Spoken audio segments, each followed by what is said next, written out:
In the wrestling world, the people are represented by two separate but unequally important groups.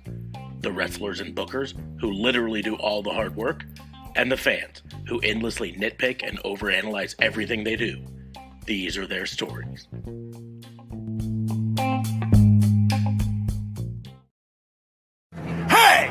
It's Warhorse, and you need to shut your mouth, open your eyes, and clean out your ears, because it's time to listen to the Raw and Order podcast. That's right, they're bringing you the best in all that meaty podcasty goodness in one, an hour? Two? Who cares? Who gives a shit? You need to listen to it right now, or else Warhorse is gonna, roll your ass!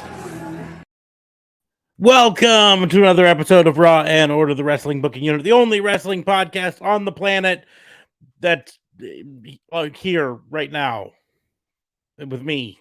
I am your host, Detective Mark Smarks, and I'm joined, as always, by my partner in crime fighting, District Attorney Vincent Kayfabe. What's going on, man? How are you? The only four-person wrestling podcast on the planet that's never had four people. Well, yeah, we're technically a three-person because we've got an invite to someone who just doesn't show up. Okay, the only three-person wrestling podcast on the planet that has more than half of its episodes with only two people. JLB, not here today. He had a family that apparently... He has a family? That apparently doesn't know about his weekly Sunday night wrestling podcast that, he's done every Sunday night for the last 2 years. I think it's more than that now. I think it's 3 years now. We've done it for 4 years, but he didn't join us for like a year and a half, so I don't know. It's somewhere in there, but... Sponsored by not Slim Jims. Nope. But you know what was sponsored by Slim Jims? SummerSlam. SummerSlam Battle Royal. That did not include Warhorse. Yeah, no Warhorse. How do you have a Slim Jim Battle Royal? I will tell you, right now, right now, even if you don't like Flamin' Hot, because I don't like Flamin' Hot anything, this is the flavor. It messes up the flavor of Cheetos, it messes up the flavor of Doritos, in my opinion. Flamin' Hot Jack Link's beef sticks, their sticks, not their jerky, are lights out. And they are not excessively hot. They are significantly hotter flavors. Do you see the skin tone? No like it a heat. I don't know if your race or skin tone has anything to do with It do. It do indeed. I've met some pretty pale dudes who love them. I'm telling you, it comes down to I'm like 90% Irish and Scottish, right? Have you tasted Irish and Scottish food? Yeah. Salt is too spicy for them. Yeah. They're like, I don't use salt because I don't like my food spicy. Also not presented by corned beef. This is actually our pay-per-view review, our SummerSlam PLE. Premium live event, because they're not pay-per-views anymore. Before we get into that, though, it does remind me. So we didn't get to talk about it on a previous episode.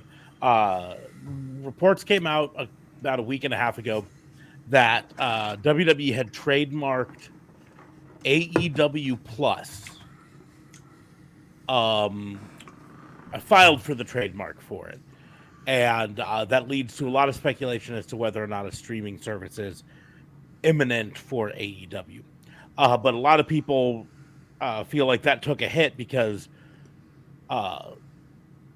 Meltzer's reporting that his sources state that AEW All In will be a pay-per-view, a traditional pay-per-view event. And I wanted to just point out that that does not mean that no streaming service is in the works for it. It doesn't even mean that there's no streaming service for it because remember, WWE continued to do traditional pay-per-view yes. at the same time for years after launching the network, right? Yeah. Because here's the deal: you have to, even if you partner with a company like Peacock or a company like HBO Max, now just Max, because you're still trying to get those people who don't have that. And it was only with the Peacock deal that they eventually phased out the traditional pay-per-view event. Because now they had something to back up, hey, instead of doing the pay-per-view, you can just do it on here. And that's why they moved to the premium live event model. And so do I think... Well, they had the network, but they had the network for a while before it was after Peacock that they got rid of... Was it after Peacock? It was after Peacock that they got rid of...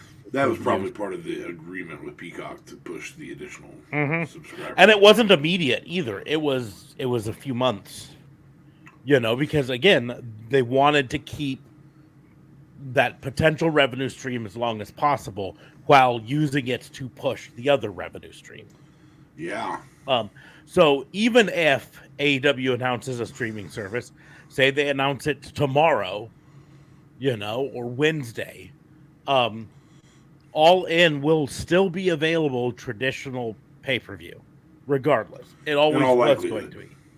It always was going to be. They were never going to just announce, hey, we've got a streaming service, and now that's the only way to watch the pay-per-view. Right? I mean, how does your agreements with Bleacher Report don't work then? Yeah. And Bleacher Report's owned by Warner, so if their streaming service is through Warner, in one way or another, that's still going to be that. But again, they were never ever going to just be like, we're flipping the switch today. Streaming service, no pay-per-view. It was always going to be, we're launching a streaming service. You can still get it as a regular pay-per-view if you want. But you should do the streaming service because it's only X number of dollars a month instead of $50, Correct.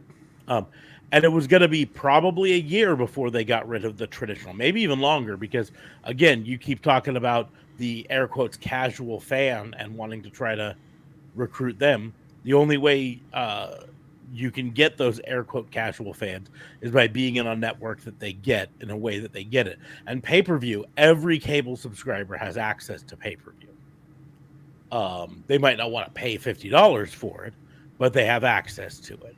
Whereas the streaming services, the Maxes, the Peacocks, the Paramount Pluses, the Netflixes, the Hulus, they all have a subscriber base of their own, and they don't necessarily overlap with cable subscription. Like, I don't have a cable subscription.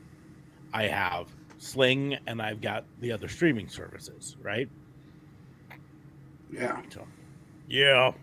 Yeah. Anyways, but on that note, let's talk about the WWE pay-per-view, PLE, that was last night, SummerSlam 2023. If you are new to our reviews of the premium live events, the pay-per-views, we don't do them like other channels where we go one by one through each match and we talk about each match. We do a breakdown of what we thought the worst matches of the night, what we thought the best matches of the night, what we thought the worst moments and the best moments, so on and so forth. So some of the matches may not get talked about. That doesn't mean they were bad. That means that they were actually somewhere in the middle. We're going to talk about the bad things. We're going to talk about the great things. It's the things in the middle that might not get talked about as much. We're going to go one at a time and give our choices on things. And then if we agree on them, great. If we don't, we're going to talk a little bit more about why we feel that way about our particular choice. So we're going to go in. We're going to start with the worst match of the night. Now, to give the rundown, we had 9 total matches. Logan Paul versus Ricochet, Brock Lesnar versus Cody Rhodes, the Slim Jim Battle Royal with 25 men in it, Shayna Baszler versus Ronda Rousey, Drew McIntyre versus Gunther, Finn Balor versus Seth Rollins, Bianca Belair versus Asuka and Charlotte Flair, and then Roman Reigns versus Jey Uso by pinfall. There is that 9th match that's in there that was not an announced match. It's something that we will get to when talking about it, specifically a cash-in of a Money in the Bank. Ooh. So that's what made the If night. I hadn't watched it, I'd be excited. But Yes. I did watch, so I didn't know about it.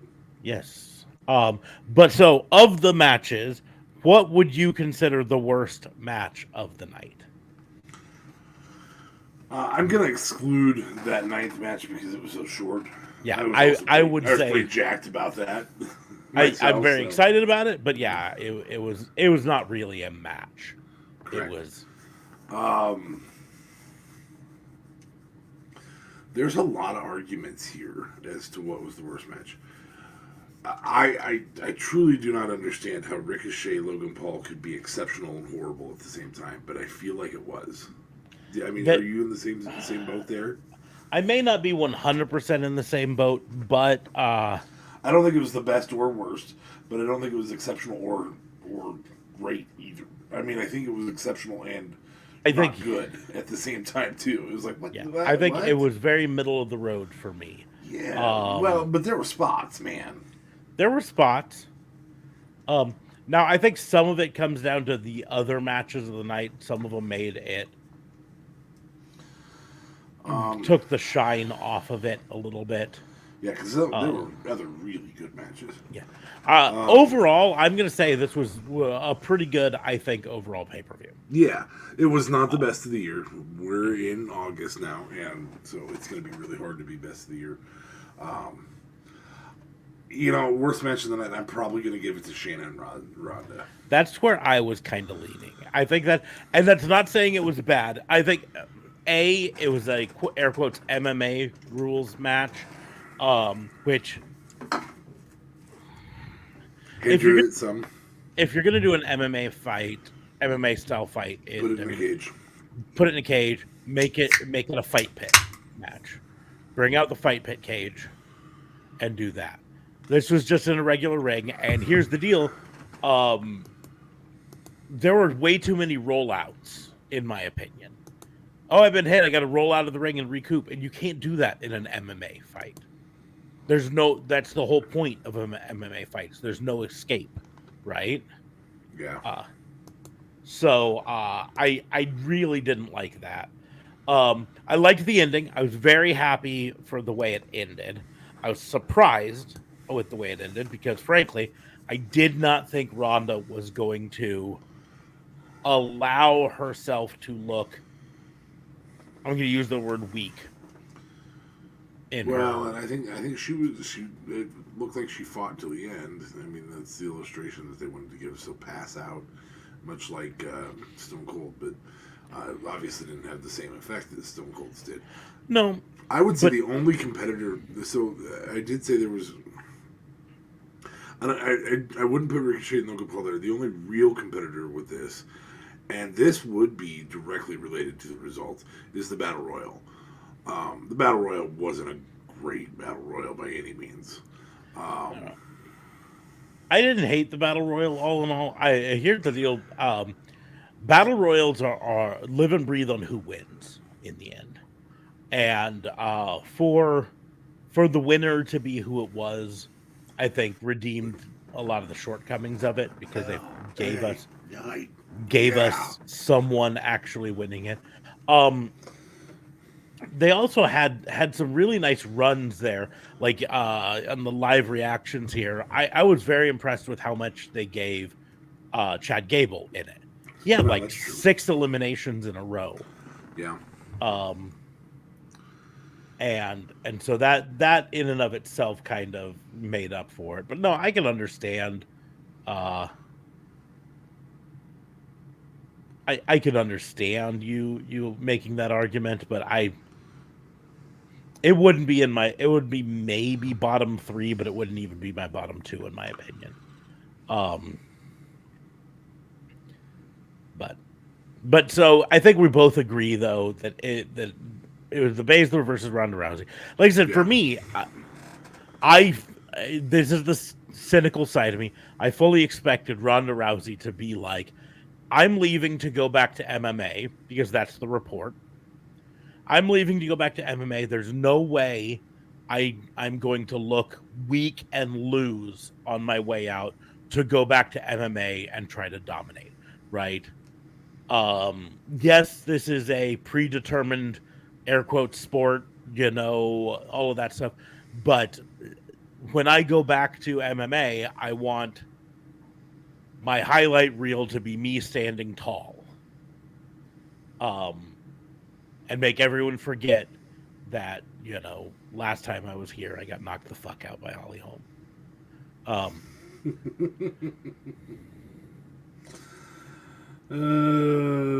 But anyways, it surprised me. But I'm happy Shayna Baszler won. Shayna Baszler looked really good in the match as a whole. I mean, did not look like she didn't look like it was a sneak out of victory. She looked like she deserved the victory.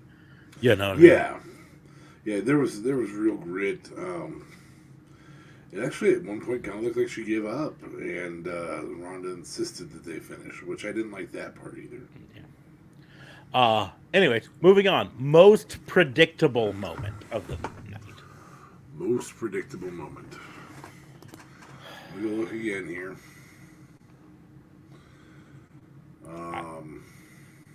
I think the most predictable moment is fairly simply Roman Reigns winning. Oh, everybody had that predicted. I was going to say schmoz in the Rollins-Balor match. Regardless of how it ended, there was going to be schmoz. We knew there was going to be schmoz. I was predicting on that one. I was predicting Balor winning, a Damian Priest cash-in, and me personally, I was predicting Balor being ready for it and probably cheating, but ready for it and retaining and so a failed cash-in by Damian, which of course did not happen. My prediction. No, they kind of had temper tantrum Balor. But as a whole, I mean, yeah. At this juncture, it's going to be a surprise when Roman doesn't win. Yeah, that's it. I mean, here's the deal. No one, I think, actually expected Jey Uso to be the one to beat Roman Reigns, right? No. Now, how he lost is something that we can debate whether it's predictable or not. Some people on this podcast predicted that Jimmy Uso was going to be the one who came and cost Jey Uso the match. And I did not think that was the way they were going to go. Well, some people on this podcast might have, but it's not anybody in this room. Yeah. It was, I believe, JLB. And I was of the mindset that I thought that, I don't think that's that. I don't like the storyline that tells. I don't think the payoff's right. I don't think the payoff's right. The only way the payoff could be right, and here's why I think it's a bad time to do it, is the reports have it that Jimmy and Jay at one point had stated that their dream was to have a match at WrestleMania against each other with their father Rikishi as the special guest referee at WrestleMania. And now's a decent time to start setting that narrative, I suppose. It's too early in my book to start that. I mean, that's next April, right? That's 9 months away. You know what I mean? Also, what tells Jimmy and Jay that they are WrestleMania singles competitors? Well, I hate to say that. I hate to dog on them like that, but I think they're fine for WrestleMania singles. I just think WrestleMania is so far away that a baby could be conceived and due by that date. You know what I mean? True. And so you start that build now in this particular thing. There's a whole lot that can go wrong and go off the rails with it before then, right?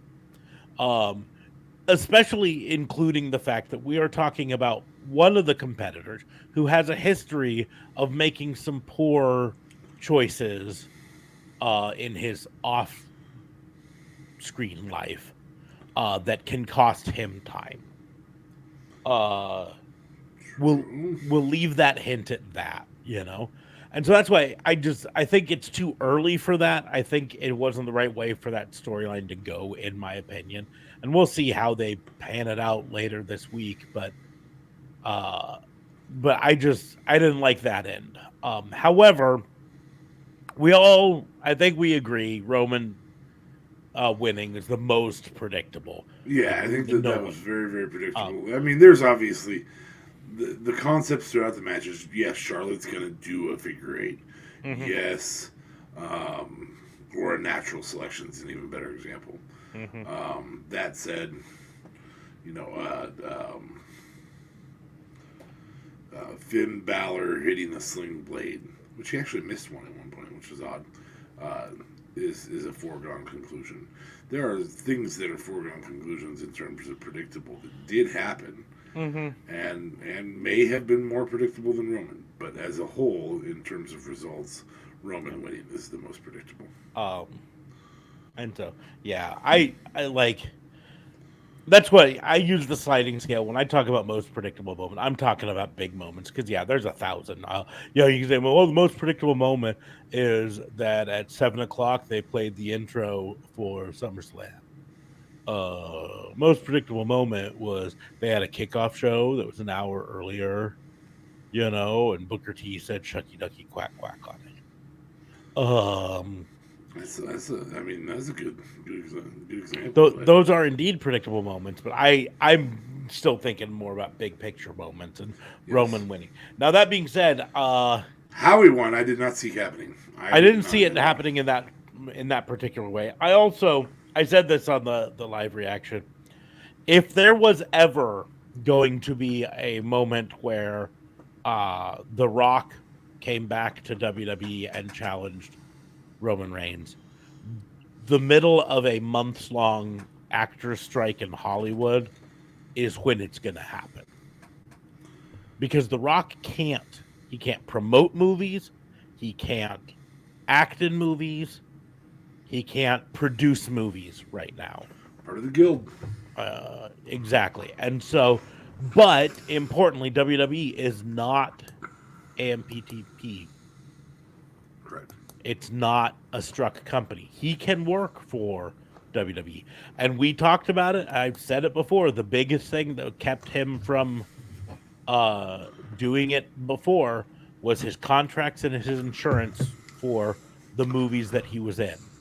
And now that they're on strike, those contracts and those insurances you raised are a on good hold. point. That would have been a really good opportunity. And that's what I kind of expected. Roman to be standing victorious over Jay, and then if you smell, but we didn't get that. And so, if it was gonna happen, it would have happened yesterday, and it didn't happen yesterday. So I don't see it happening anytime in the near future. As long as The Rock is putting out movies, I don't see it happening. If he were to announce that he's retiring from movies, I don't see him putting out matches. I really don't. I don't see him putting out a match unless he is retired from movies, or like I said, he did it right now while he has nothing. Tear your. It would be a Rock match that would be relatively tame. Yeah. But anyways, moving on. Overhype of the night.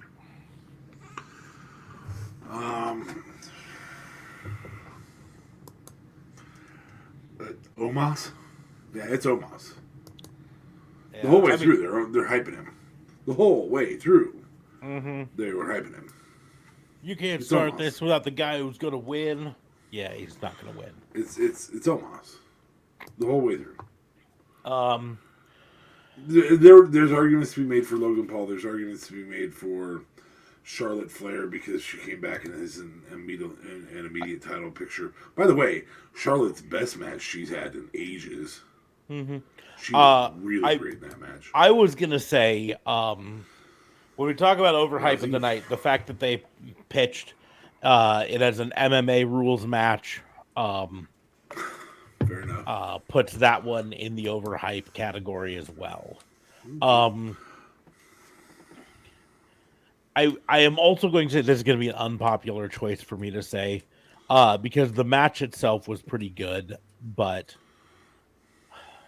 Gunther versus Drew McIntyre did not live up to the hype. Did not meet expectations. No, it didn't. That when you're expecting 4.5 stars and you get 4.25, you know, or even 4.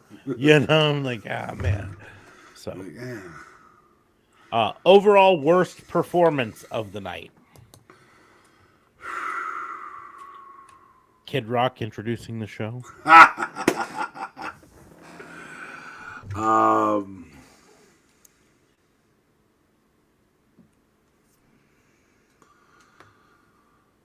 Shoot. Probably Ronda Rousey. There's just... Did she peak in her first match? I feel like she peaked in her first match. Way back in Trips and Steph. I feel like she peaked in school. Oh, sorry. That was me making a joke.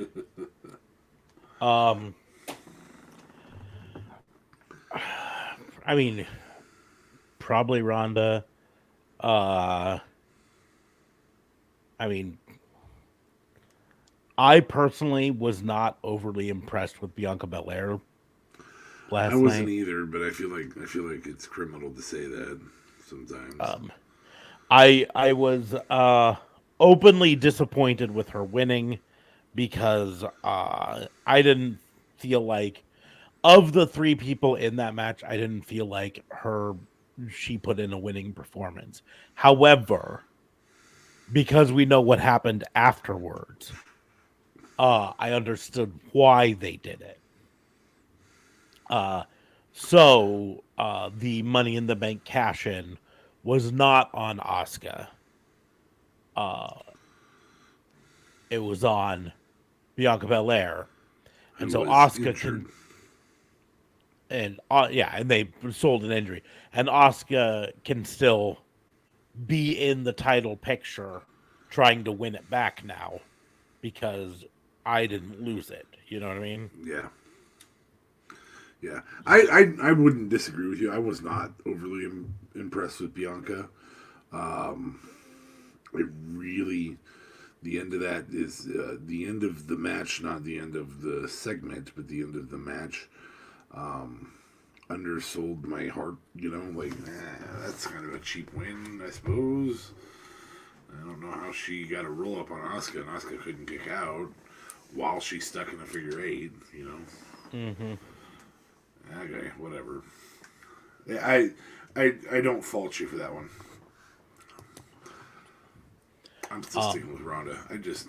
I'm so glad that she's not going to be on our screen with her stupid makeup and her stupid... ripping people's shoulders. First of all, I actually had that thought when they were coming out to the ring in their makeup, both of them. And I go, this is an MMA It doesn't rules bother me match. on Baszler, though, for whatever reason. It just makes me angry. It doesn't, because I don't know, she's had a history sort of thing. But I thought of it because I'm like, this is an MMA rules match, and you would never have seen Holly Holm come out to the octagon wearing with mascara across your face entirely. Any real makeup. I mean, that's actually a potential hindrance to your performance. You know, there's a reason they don't wear any makeup at all in MMA fights, is because you don't want anything potentially rubbing off and blurring your vision. Anyways, worst move of the night. And it always sucks when we do it the day after, because I know there were a couple times that I thought, I don't think that move came even close to hitting. And now I can't remember almost any of them. The one I least enjoyed, again, it's not the worst move of the night. The one I least enjoyed was the Gunther lead-up finish with Drew. As soon as Drew fell on the top rope and Gunther had that segment, it just... There were so many finishes that felt anticlimactic in this pay-per-view. That was the hard part for me. That power bomb and roll up kind of felt weak. Logan Paul's brass knucks didn't make sense. He's already got a titanium fist. You've got Shayna Baszler, Kirifuda clutch to Rousey after she kind of said, "I don't want to finish this." There were several in the Seth Rollins Finn Balor show. For me, and I'm trying to remember what it is. I'm pretty sure it was in the women's triple threat. There were a couple times where moves like drop kicks just completely missed. Were way off, or a spinning kick was like 2 feet away, but people still bumped. And I wish I could remember the specifics about them, but I remember I said it on the stream last night. That didn't look like it even came close. So worst booking decision of the night. This one's a little tough, I think, because like I think I understand why they did it. Like Gunther beating Drew McIntyre they're not going to take the belt off until Gunther's beat Honky Tonk Man's term, which is a month and a half from now. Is it Gunther versus? Just even having him in a match with Drew, maybe. I don't know. I would argue my argument for worst it's probably the decision MMA rules. Is either the MMA rules or just having Jimmy interfere. I'm just not a fan of that. It does not make sense at all. And now you're putting back together the bloodline that's already torn. It's just dumb. Yeah, it's dumb from everything because like Jimmy's the reason the bloodline broke up. Jimmy's the whole, and so I get the storyline of he's always been jealous of his younger brother who's more talented than him. Well, or the older brother, you're gonna be on your own without me. No, we are together. It's you and me. Mm-hmm. It's just us. I can understand that storyline. There isn't a me without you. Yeah. And I suppose you can maybe tell that story. But I mean, in the end, now you have to break him up.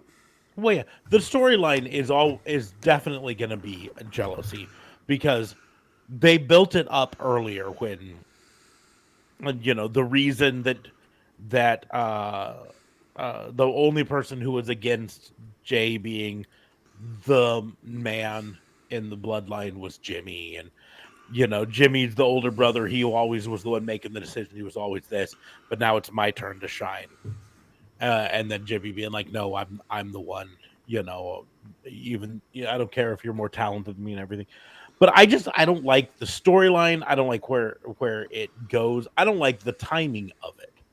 Right? I think there are other ways they could have had Roman win that did not involve,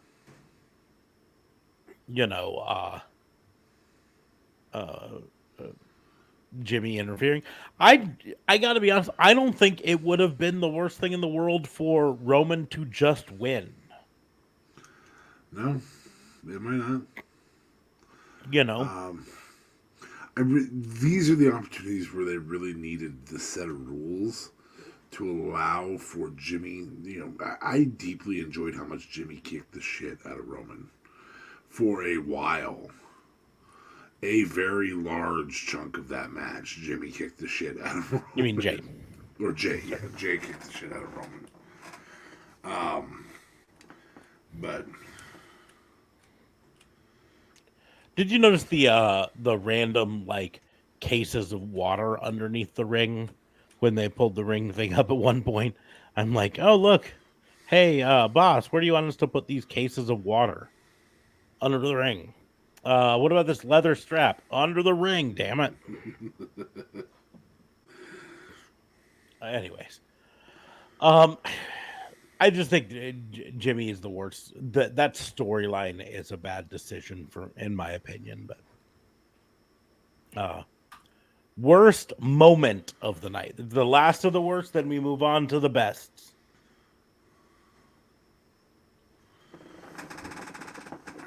Last of the worst, then we move on to the best. Worst moment.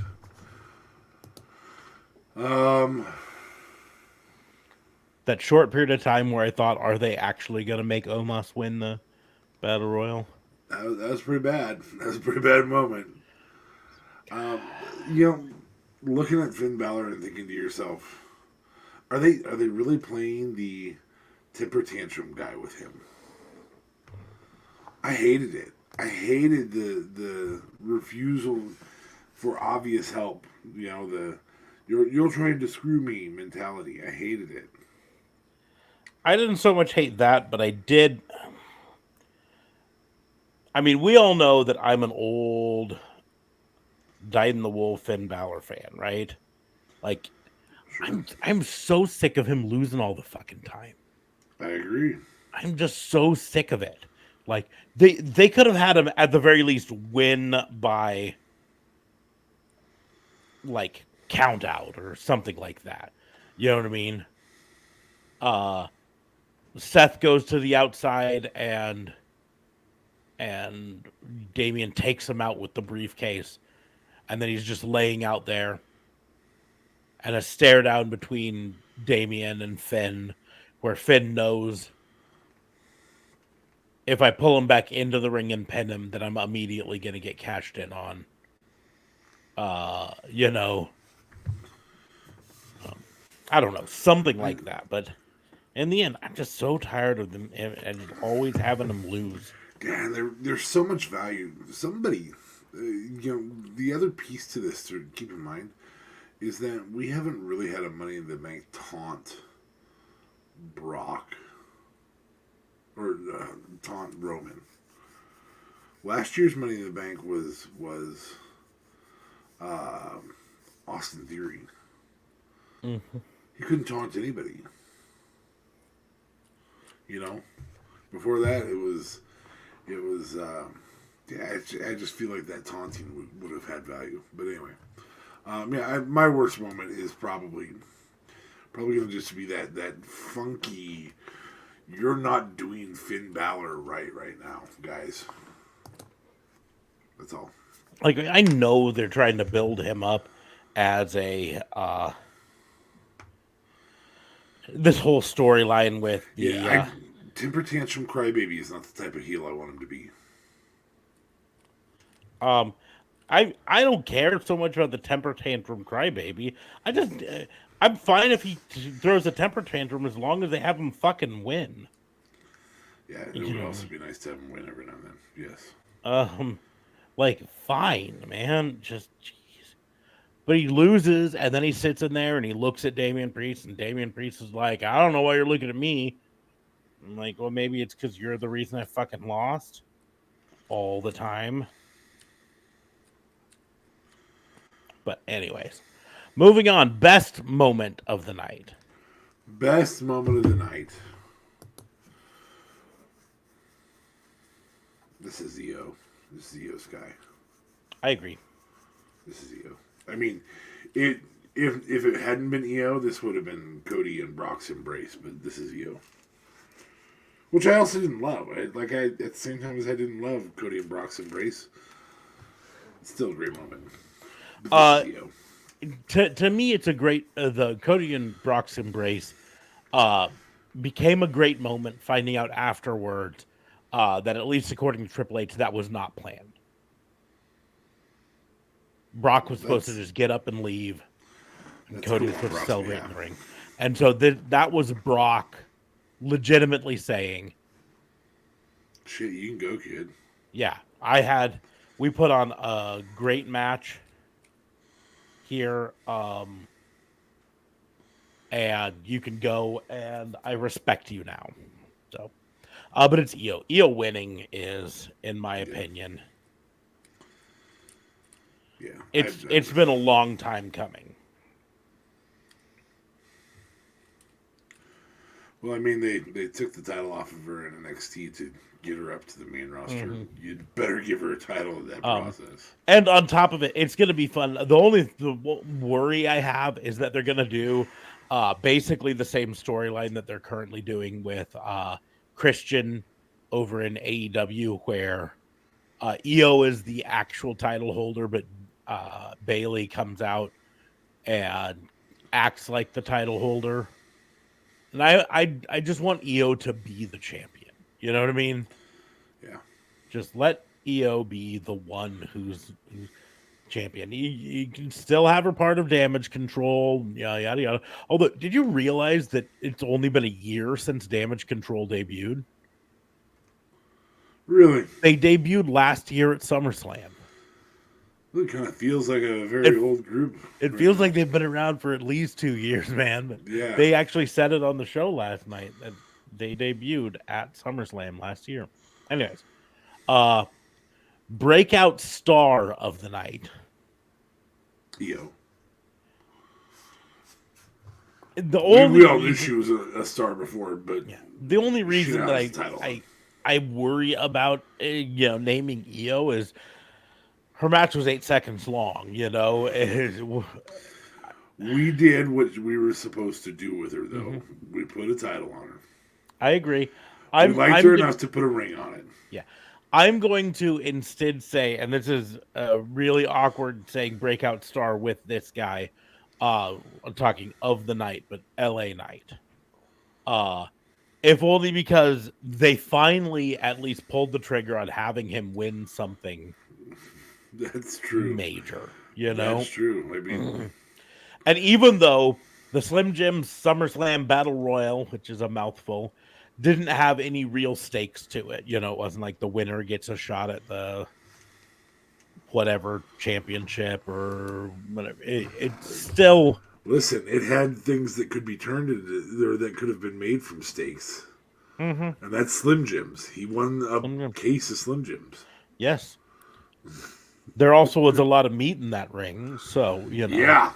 Yeah. Big meaty men slapping man meat. Yeah. Yeah. So I'm going to go with LA Knight, but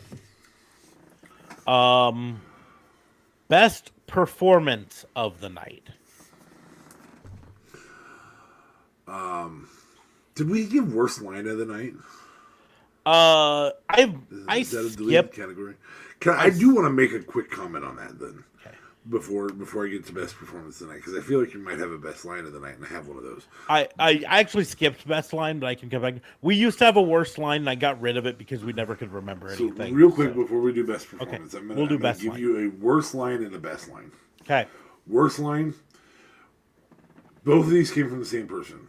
Corey Graves talking about Brock Lesnar main eventing WrestleMania more times than WrestleMania main eventing SummerSlam more times than anybody else, 10 times, including tonight. This is his 10th time main eventing SummerSlam. In the second, it was the second match of the night, man, without a title on the line, where it wasn't the opener.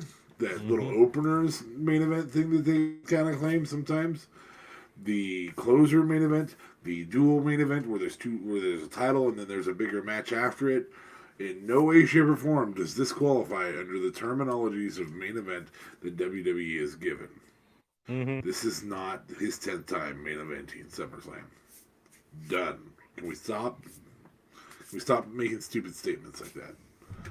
Done. Anyway. The other worst line of the night, or the best line of the night that he used, was, oh shit, I forgot it now.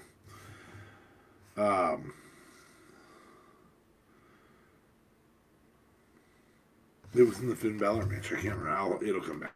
We can come back to it. Okay. We can come. Oh, you threw best line in there. You just made one real quick. Like I said, no, I had it. I just skipped it because we always.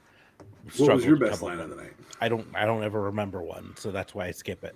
I got rid of it as a category a couple shows ago, but I haven't gotten rid of the thing for it. So, cool. Best performance of the night. Best performance of the night. Who's this for you?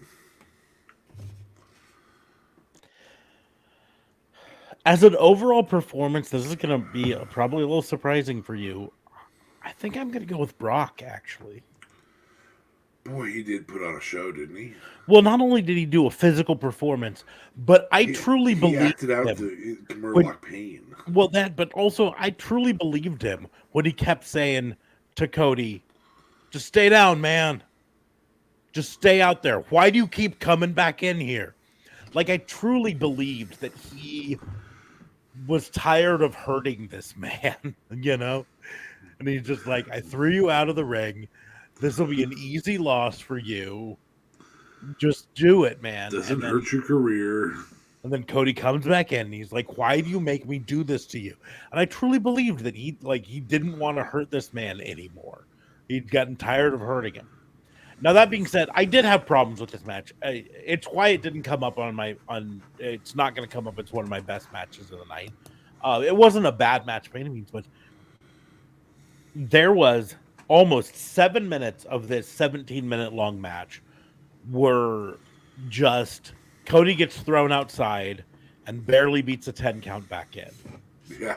And then Cody gets thrown out again and barely beats a 10 count coming back in. And I know the story they're trying to tell, and I know people are going to disagree with me on this, but to me, that diminished the story. I would have much preferred it to be 10 counts to get to your feet inside the ring. Kickouts, after half-assed pins. I would have preferred that to tell the story of this guy doesn't give up. I don't want half-ass pins from a 46-year-old who's been dominant as long as he has. That arrogance is allowed to where I beat the crap out of you. I'm going to let you lay there. Arrogance in a cover says I want this to be over with. It's the wrong kind of arrogance for a guy his age. I'm fine with it from a standpoint, especially if it's, for lack of a better term, if it's the Chris Jericho. Foot on the chest. Yes, pose. That's exactly what I don't want. I'm actually 100% fine if Brock is like, listen, I've just F5'd you twice. I don't have to pin you, right? I'm just gonna. Now, I'm not necessarily saying foot on the chest, but just literally kneeling down, putting one hand on him, like, I just want this to be over, And then you kick out, and I'm like, you had a chance. I was trying to give you an easy way out, and you chose not to. But anyway, so best performance. I didn't like 7 minutes of, he beat the 10 count just barely again. My best performance of the night. In terms of acting, the most believable person I saw last night, or I guess I watched it today, the most believable person I saw was actually Damian Priest. I really enjoyed his, why the fuck aren't you taking my help? I was with Graves. Oh, by the way, I figured out the best line. The best line is when Graves said, L.A. Knight, yeah, I think I'm contractually obligated to say yeah. That was a great line. Loved it. Anyway, sorry. So I'm going to give best performance to Damian Priest in terms of acting. In terms of in-ring, I said it once and I'm going to say it again. That's the best I've ever seen Charlotte look, I think. Charlotte sold me. Which is weird because I don't like Charlotte. I don't want to see her on my TV. But there's a reason she's a 14-time women's champion, and it showed in her non-title. She didn't win it. She didn't lose the title. There was nothing about the title for her in this performance other than just putting other people over. And maybe that's what made me feel that way. But I didn't know. I mean, I knew when I watched that she didn't win, but I didn't know. I didn't have the mentality, when I was watching it. She just sold me. The only other thing that I'm going to say is if we go back to worst performance of the night, Charlotte, make sure your mouth is closed when you know that there's a spray coming into your face. Because I about puked my brains out when I saw Asuka spit towards your mouth. Your mouth was open. I got to be honest, in this post-COVID world, I'm still shocked every time they do the mist spot in any promotion. AEW does it occasionally with the House of Black, and it's still like oh man, Also, I don't know if I'd be down with that one way or another. Spitting on people is disgusting, regardless. Yes. Moving on. But best performance, I'm actually going to give it to Charlotte. Okay. I hate that. Under hype of the night. Oof. Well, there was a no hype in the cash-in. There was a no hype in the cash-in, but that's still a hype because they're always talking about, oh, someone might cash in. Fair enough. I would argue that the under hype of the night as a whole is LA Knight winning the Slim Jim SummerSlam Battle Royal. They had because to I make didn't even Slim Jim SummerSlam Battle Royal so that LA Knight could win it. Yeah. I didn't even know they were planning on doing a Battle Royal for SummerSlam. I don't think they were until this week, and they were just like, well, he's got the sponsorship with Slim Jim too, and Slim Jim did this, and yeah, let's have him win. Yeah. I could get behind that. You can't say Cody and Brock because it's been 3 matches long. Mm-hmm. Gunther versus Drew had multiple segments. Ricochet and Logan's been building for multiple face-to-face matches. Asuka, Charlotte, and Bianca. Obviously, anytime there's a world title involved, you almost always have some type of stuff there. I guess dissent within the bloodline and dissent within Judgment Day could be underhyped, but I feel like it's also always fucking pushed. Mm-hmm. Always fucking well, pushed. Yeah, I mean, we've talked about the dissent and so it's pushed, but it's not hyped. You know what I'm saying? Mm-hmm. Yeah, it's probably LA Knight in the SummerSlam Battle Royal. And it could be Chad Gable in the SummerSlam Battle Royal. It could be. I was so happy that they let him fucking shine for a while. I knew he wasn't going to win. Sheamus on the big truck showing up for the SummerSlam Battle Royal. All right. Yeah, all the Brawling Brutes coming out of the truck. That was cool. All right, I'll give you that one. There you go.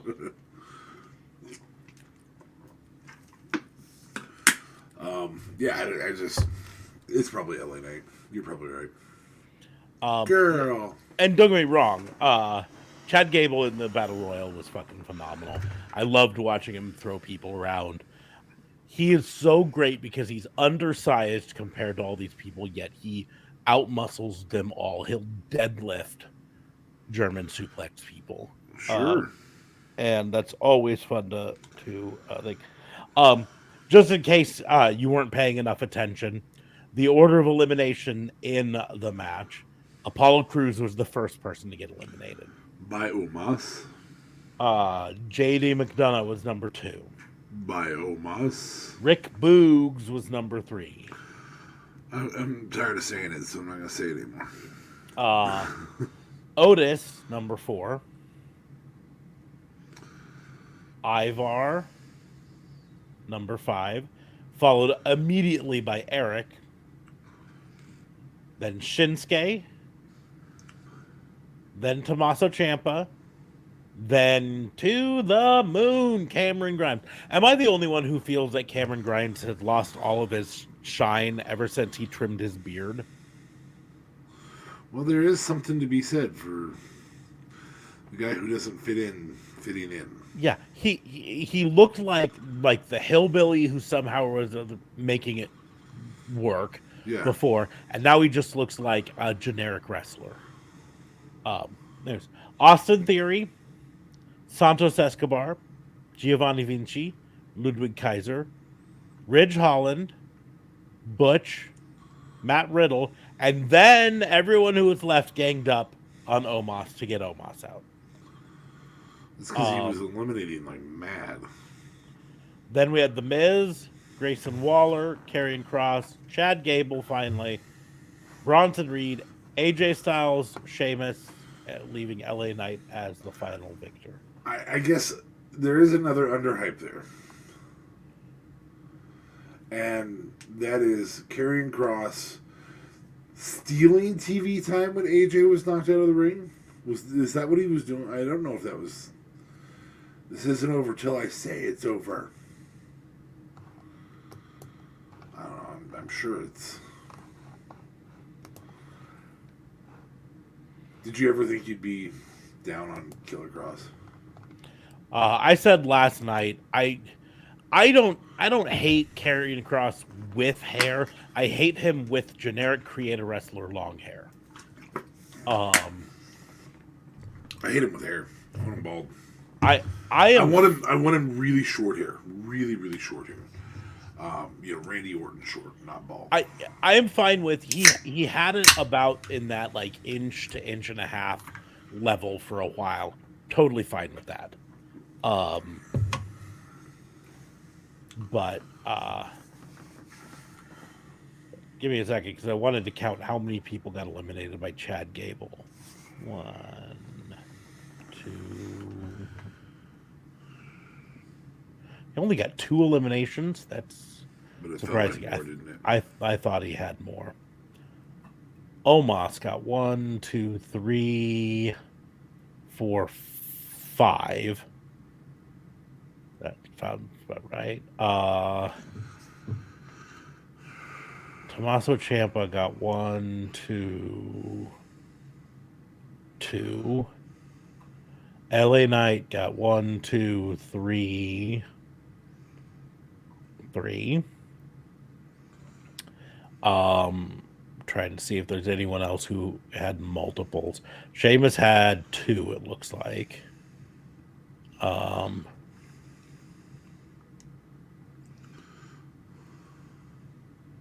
And then everyone else who had an elimination just had 1.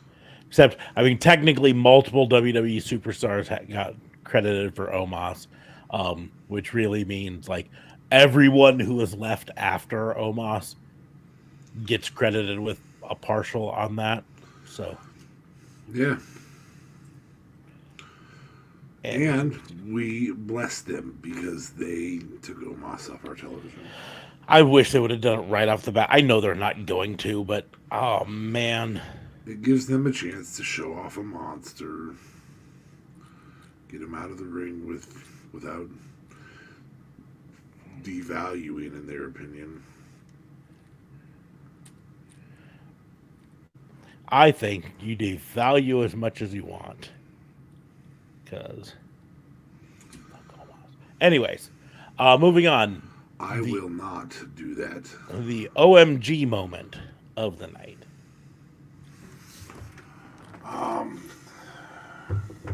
It's Jay. I don't want it to be Jay, but it's Jay. You mean Jimmy? Or Jimmy, yeah. You know what I'm saying. Yeah. It's Jimmy. It could be Solo pointing to his stomach like, you speared me. Like, I'm not going to help you up. You speared me. I'm not going to help you up. I legitimately was thinking, is this going to be when Solo turns? For a moment, so that could have been.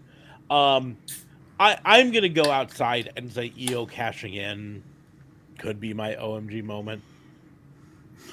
You're giving it permission to? Is it though? That's the real question. I'm just like for me, I didn't go, oh my goodness, Jimmy did it. I more groaned when it was Jimmy. I'm like, oh. I can't blame you. It was just.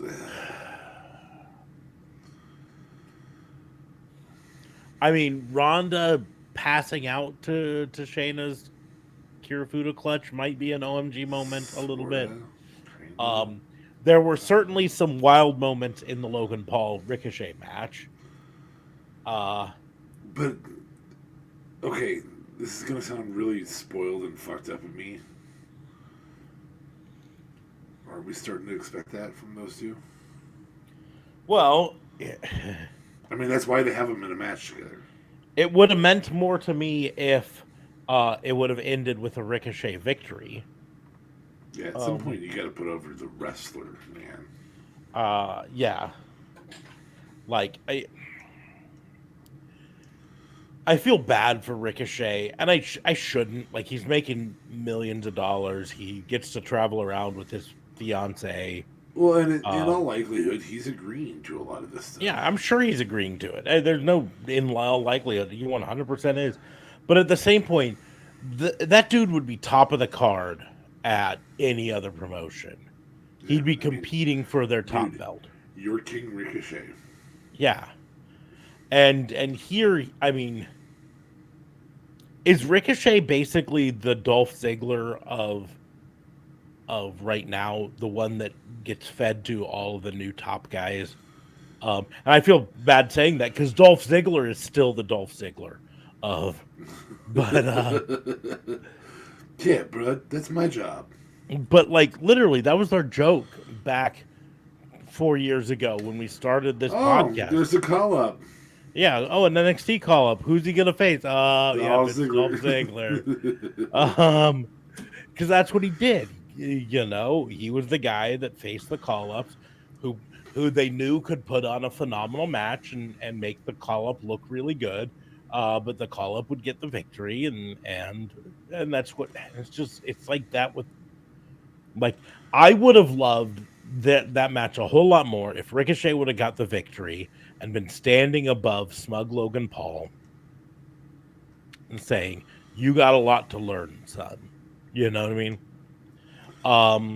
Oddly enough, Logan Paul's victory over Ricochet is only eclipsed in its unnecessariness by his own brother's victory over Nate Diaz later on in the night. I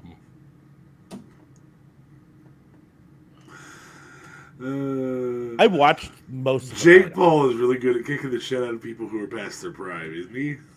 I mean, he damn near beat Merriweather, man.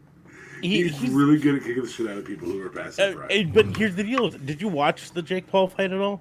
Mm-mm. I watched like the last 5 rounds of it, right?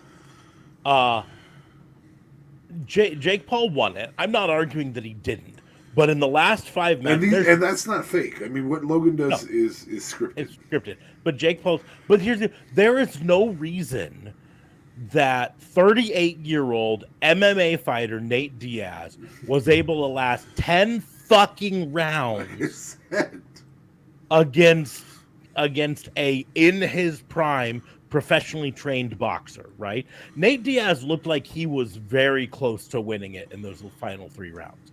Like, there were times Nate Diaz was putting out some punishment, and Jake Paul did nothing for the last 4 rounds but circle backwards, right?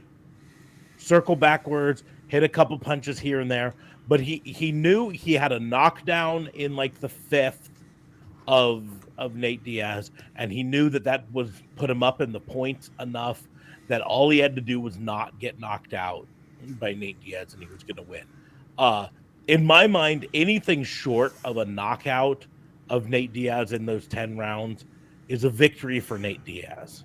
Now, quick question. It was still an MMA bout, though, right? No, it was a boxing match. Huh. It was a boxing because Jake Paul's not going to do an MMA fight. He picks retired MMA fighters, and challenges them to a boxing match because he knows that he's got the advantage in boxing because he trains exclusively in boxing. I guarantee you, Nate Diaz versus Jake Paul in an MMA ring, right, in a UFC ring, Nate Diaz kicks the tar out of him. Because Nate Diaz, you could tell he had to spend a large portion of this fight controlling his instinct. Yeah. Well, it's the same as the Conor McGregor versus Floyd Mayweather match. There's no reason Floyd Mayweather, whether he's past his prime or not, should not have knocked the fuck out of Conor McGregor. Except for that Conor McGregor is better at boxing than 90% of boxers. Mm-hmm. I'm not saying Conor McGregor is better at boxing than Floyd Mayweather. He's not. But it shouldn't have even been a split decision. It should have been an ass-kicking. Yeah. And that's it. This was a universal decision. I'm not taking anything away from Jake Paul in this because he is a good boxer. He could beat the shit out of me in a boxing ring. But if Jake Paul steps into a UFC ring with Nate Diaz, he loses. period, right? Because Nate Diaz had to, you could tell, like, fight the instinct to kick this guy's fucking teeth in. You know what I mean? Every time they'd get in there, and you could tell Nate Diaz is like, I'm gonna throw this guy to the ground. I'm gonna ground and pound. Wait, no, I can't do that. But the last last 3 rounds was almost exclusively Jake Paul retreating, while Nate Diaz was just like I'm just trying to get within striking range. Because all I have to do is hit him and I might have a chance on this. And Jake Paul just like walking backwards around the ring for 3 minutes at a time. The thing the Paul brothers do best that people do not give them credit for, they are very good athletes who are and I mean very good. They are top 1.1 percentile athletes in combat sports. 0.1 percentile means local guy who thinks he's an MMA fighter would get his shit rocked by both of them. They're very good athletes who are even better promoters. They make people hate them like nobody's business.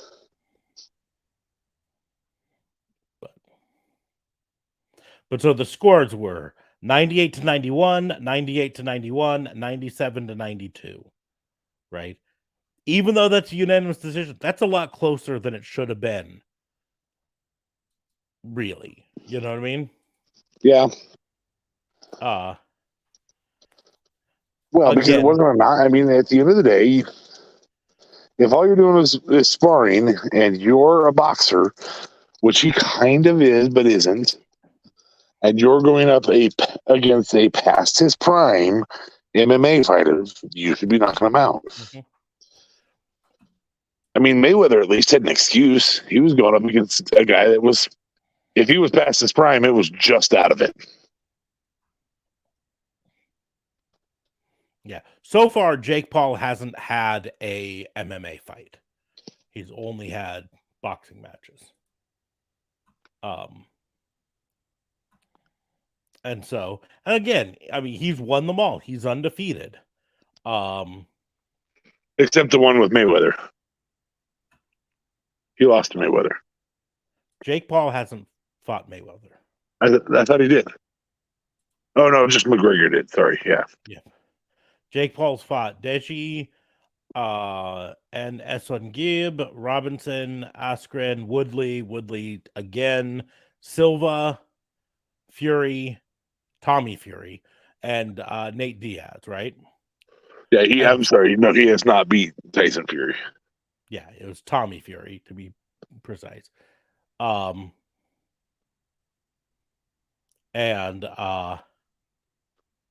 that would be an earthquake in the industry. And he might beat Tyson Fury 7 years from now. Yeah.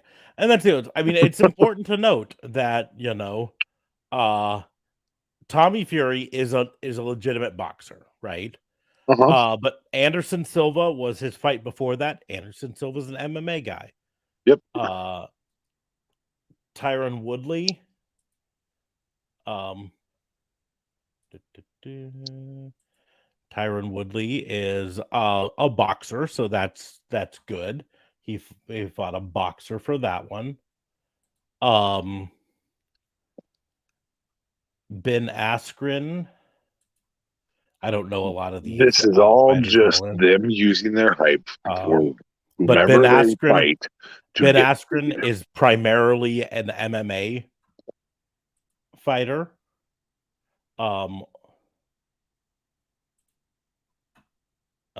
Also, I wanted to check here. Doesn't give age.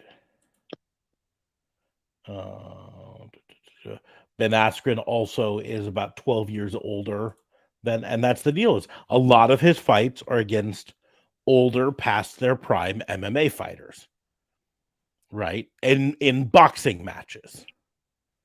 And that's what this is. I mean, Nate Diaz is 38, right? Yep. Which, don't get me wrong, that's still young comparatively speaking to me, right? But his last fight of UFC was over a year ago almost a year ago, UFC 279, right? That was a loss. And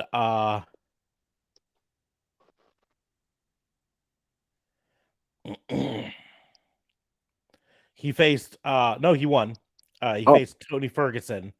What was his last loss? Was that Matt?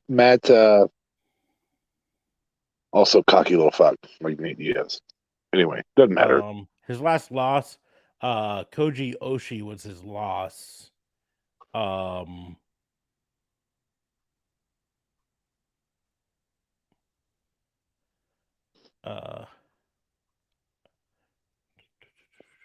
a second here. No, I went the wrong way. Leon Edwards was his loss. Then before that, Jorge Masvidal.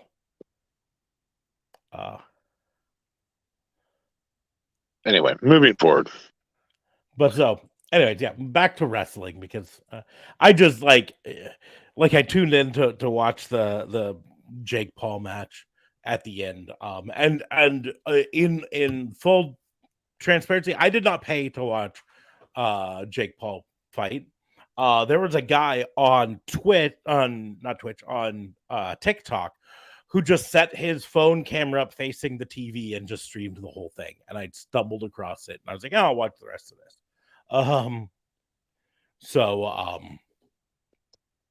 But there's no reason he should have won. He if it weren't for that one knockdown, he would have lost that match, I think. And there's no reason that Logan Paul should have beat Ricochet. Ricochet should have won this match. Yes.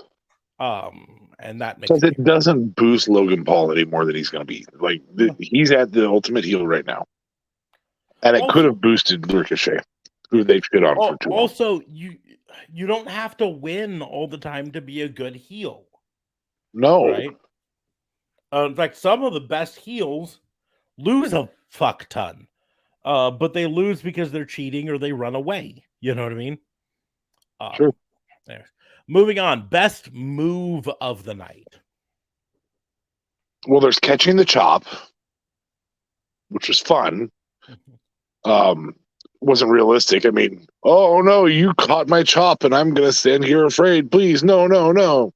That wasn't very good, but it was fun. So catching the chops in that category. The moonsault obviously is in that category. I think the most innovative thing was there was a couple of them in that women's match for the title. The spray was obviously innovative, and it was a good move. Also, Bianca climbing to the top rope and doing the 450 was a great move. Jay doing spears. All right. Nothing stands out to me as overwhelmingly the best move of the night, though. So I'm going to go with Bianca's 450. So my choice for best move of the night is going to seem tame in comparison. But it's less, in this case, it's less about the move itself and more about the story behind it and everything. But that's Cody getting Brock in the Kimura lock. The Kimura lock. And Brock legitimately looking like he might tap to it. In fact, I actually thought at one point how interesting it would be to have the storyline be that Cody breaks Brock's arm, you know? And then you can have Brock go missing for a while, you know, like he's probably gonna anyways. I mean, frankly, Brock's contract, he's probably used up all of his appearances already. Yeah, so it shows up, and you get a huge pop at Royal Rumble by him being in it. Yep. Especially if you don't announce it in advance. So you use this as a way to explain him going missing for a while, and Cody can be like, listen, if he would have tapped out, he wouldn't have got his arm broke, but now he knows what it's like to be on the other side of that. The other piece to that could be fun is it could be handing on kind of an exclusive submission move if he made him submit to his own move. Mm-hmm. And that's cool because Cody didn't have one.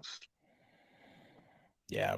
Cody's only move he does is the figure 4 that he inherited from his daddy for, I don't know, reasons. But it's not his submission move, And if he beats Brock with the Kimura lock, then he's inherited. Now he's earned a submission move from the guy who has it. I think that's gold, but that's okay.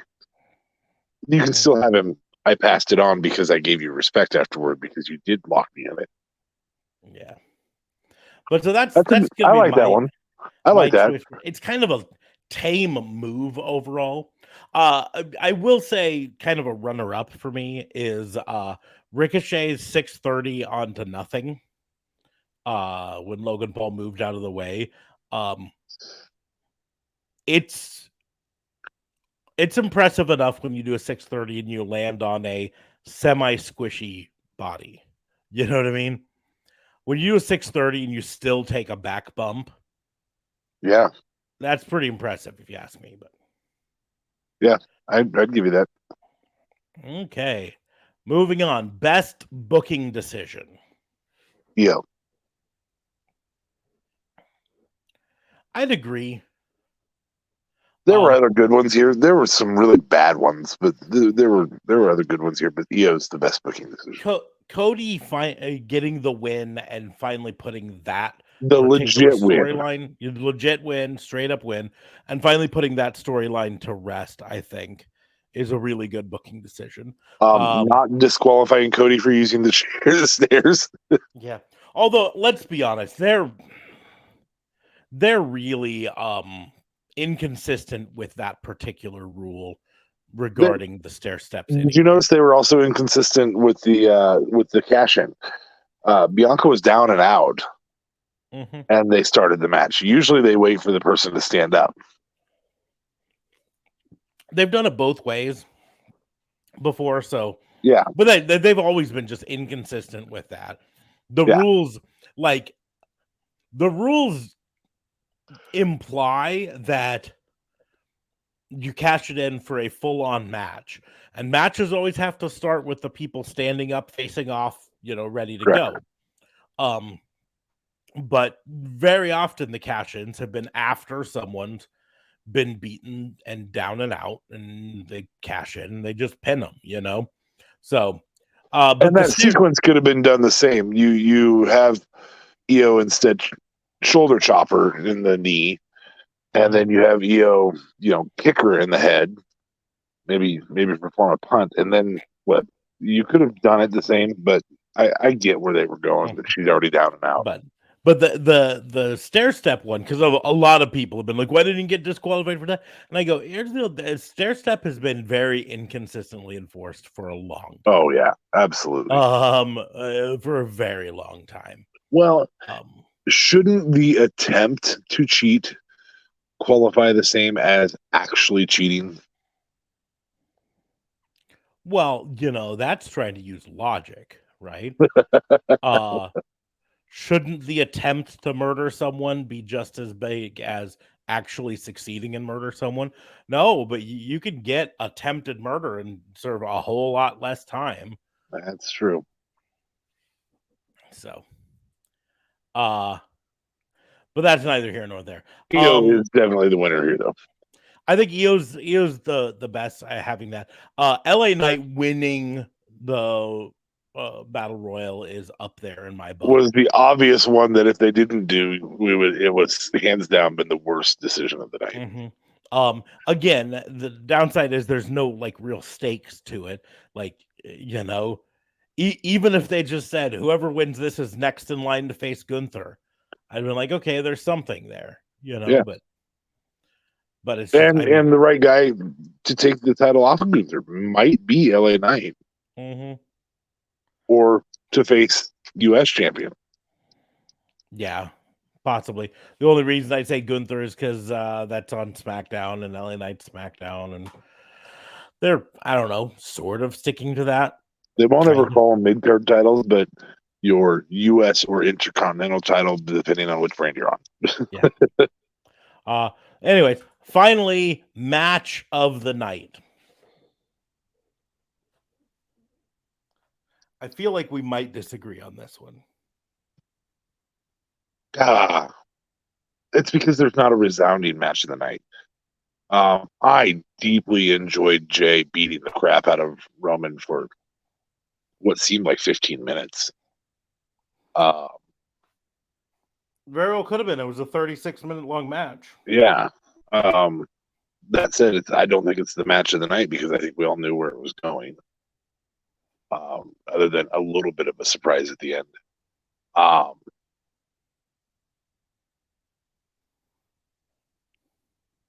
Gunther and Drew did not meet my expectations, but my expectations were much higher for it. And so it was a really, really good match. It could be. I'm not going to put it there. I'm not going to put Logan Paul and Ricochet there because it felt, those when you watch a movie that's overproduced, that's kind of how that felt. Like it was really good, but overproduced. Mission Impossible movies is an example. I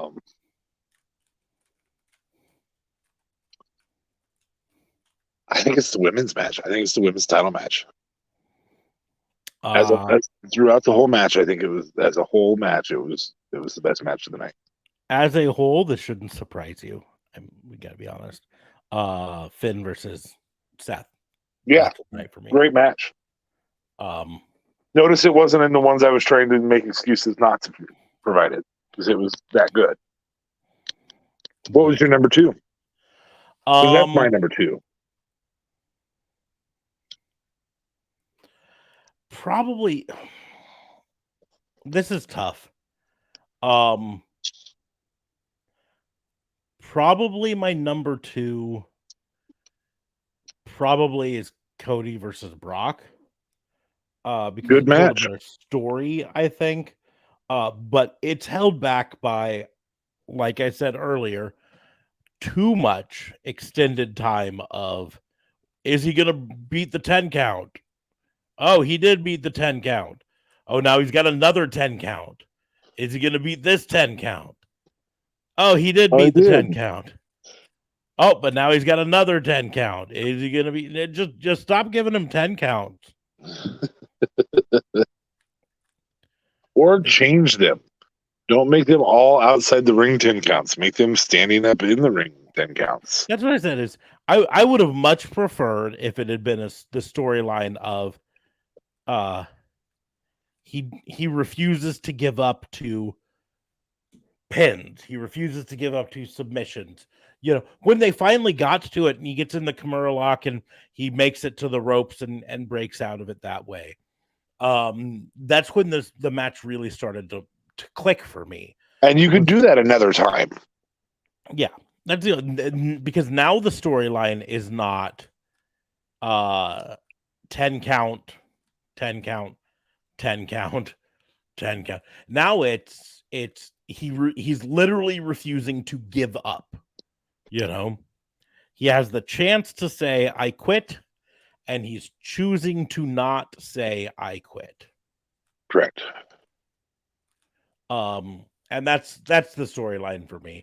But number one is Seth versus Finn Balor. I think it would have been far and away the best match of the night if they weren't telling the story that they told. They weren't telling the story that they told. Yes. If Finn could have won it, Finn could have lost in a legitimate manner. I would have popped so hard for Finn winning, though. I would have popped. I know you would have, and lots of people would. And I would have popped so hard if he won, and at the same time as he won, turned on in some way Damian Priest, even if it was just I saw you about to cash in on me, and I beat you to the punch, sort of. Or he took the case and turned it in for Damian Priest and made him be part of the match, and then beat Damian Priest. Mm-hmm. You know, convinced Damian Priest to gang up on Seth, made Seth a non-factor, and then he's the one who turns on Damian Priest while the ref is focusing on the fact that Seth is down and kicks him in the nuts or whatever. Mm-hmm. Or even like they made a big deal earlier on about how the Judgment Day doesn't have a leader. They're all, and they did that early on in the Judgment Day storyline. They did that on the kickoff show. They talked about it here. I would have liked if this had been a point where a leader sort of emerged in Judgment Day. And they were doing that with Mommy. Mm-hmm. And more specifically, if it was nobody's bigger than the Judgment Day. You think by being Money in the Bank, senior Money in the Bank, you're bigger than us. And I would have really liked if it had been like, we're kicking you out of the Judgment Day. And Dom and Mommy all involved in it. Well, when it becomes a triple threat, there is no DQ. True. So Damian came out with the case, tried to give it to Vin. Vin didn't use it that way. Instead, he turns it in. And, now Finn's actually the person kind of pulling the strings behind the scenes. Mm-hmm. When we've had this whole time where we thought they were all equals. Yeah. But anyways, that's my match of the night. I still think and don't get me wrong, it was an A match, and there were 2 or 3 A- matches. Roman versus Jay is probably an A-. Cody versus Brock, probably an A-. Some people would rate the women's match an A-. Probably. So all biting on the heels of it. But I don't think there was anything on this entire card that I would rate less than like a B-. You know what I mean? But I don't think I rate anything an A+ either. No. Like I said, best match of mine is just a solid A. And that is a result of the booking of it. Mm-hmm. I think had it been a better story told, or didn't have the extra story being told, you'd have been okay with a Seth win. Yeah. I'm so fucking tired of Finn losing. I'm so tired of At least they didn't have the demon lose. Yeah, I was kind of happy when he didn't come out as the demon, because I was like, okay, at least they're not going to have him lose as the demon.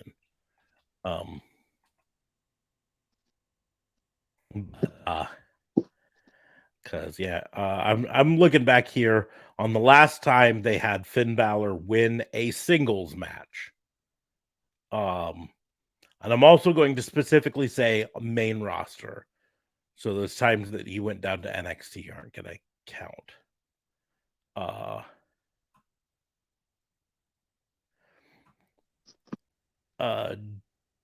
June 26th, he beat Carmelo Hayes on Raw.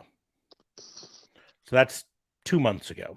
Against an NXT wrestler. Against an NXT wrestler. If we take that out,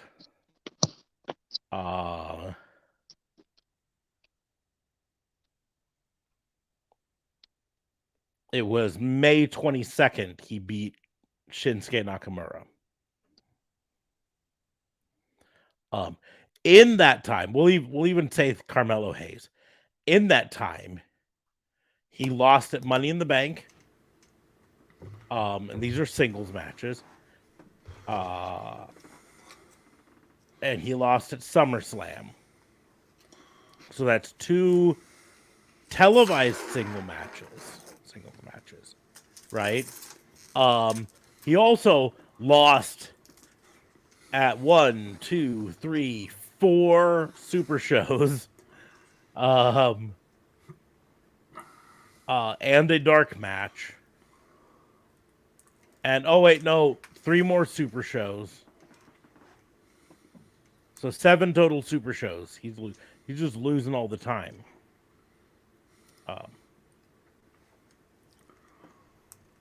He also lost.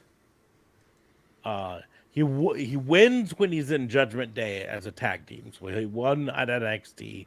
He won in a trios match versus Owens, Zayn, and Seth Rollins at a Monday Night Raw. He did lose to Cody Rhodes, Kevin Owens, and Sami Zayn on a Raw back in June. But I just want him to win again. I want him to be the real rock and roller. I will point out one of the things you mentioned. Corey Graves saying something stupid. I don't even remember who said it, but someone referred to the word 7 that Finn Balor had painted on his skin. I think it was Michael Cole who said it. Michael Cole, I believe, referred to it as a tattoo. That tattoo represents the 7 years that he lost of his career. I was like, that's the weirdest looking tattoo I've ever seen. Also rubbed off during the match. Yeah, I'll put money that tattoo rubs off. That tattoo is clearly paint, Michael. Anyways, that was our match tonight. As a whole, good pay-per-view. Not best of the year, but maybe in the top 3. No, I can give you that. So I got my eyes watering. But we should be back to a regular schedule starting on this coming Sunday. We'll be back on Tuesday for our fun show, our game night. And then on this coming Sunday, we'll be able to do just a regular recap show where we talk about all the week in wrestling. Because there were fun things that happened in wrestling that we really don't have time to talk about today because we spent it all talking about SummerSlam.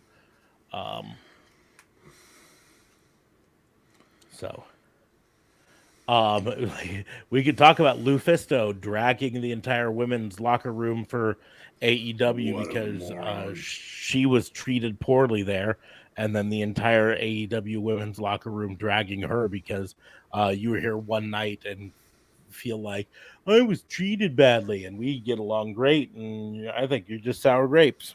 And MJF breaking kayfabe for a bit to back up his women's locker room and basically call Lufisto he effectively said, when you hear someone who's been in the industry for 20 years and everyone says is a really great wrestler and all that stuff, but never seems to catch on, that's a sign there's either they're not actually all that good or that they've got personnel problems that stop them from being able to get work.